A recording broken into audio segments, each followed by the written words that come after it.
Pemirsa, peran sektor pertanian makin besar dalam mendukung peningkatan perekonomian daerah, terlebih dalam situasi pandemi.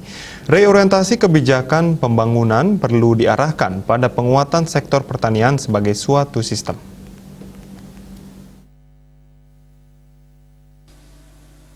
Rektor Dwi Jendra University yang juga Ketua HKTI Buleleng, Dr. Insinyur Gede Sedana MSCMMA mengatakan, berbagai komponen terdapat di dalam sistem pertanian itu.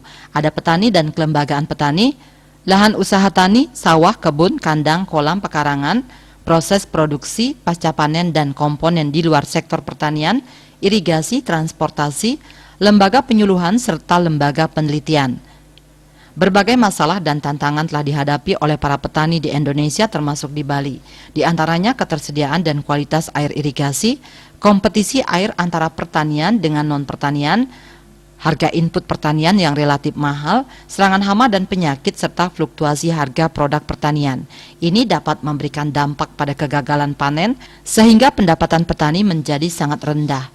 Kondisi ini selanjutnya memberikan dampak lanjutan, diantaranya adalah daya beli petani dan keluarganya rendah, demotivasi petani untuk mengelola usaha taninya, keengganan generasi muda untuk bertani, dan dampak-dampak lainnya. Karena itu diperlukan upaya untuk mengatasi masalah dan tantangan yang dihadapi petani, guna mewujudkan kemandirian untuk semakin meningkatkan pendapatan dan kesejahteraannya. Penyediaan sarana produksi dan prasarana serta sarana pertanian lainnya menjadi kebutuhan bagi petani untuk meningkatkan intensitas dan kualitas pengelolaan usaha tani. Selain itu diperlukan adanya perlindungan dan pemberdayaan petani yang intensif untuk menghindarkan dan mengatasi gagal panen serta memberikan adanya kepastian usaha tani seperti faktor harga produk dan input produksi. Upaya-upaya tersebut dapat diselenggarakan melalui pembentukan klinik pertanian secara lokal, misalnya di tingkat kecamatan, dan memiliki sinergi dengan Balai Penyuluhan Pertanian yang memiliki keterbatasan tenaga.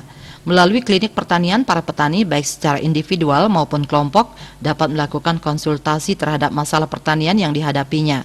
Mereka bisa mendatangi klinik pertanian atau petugas pertanian yang langsung ke lokasi sesuai dengan permintaan kelompok tani.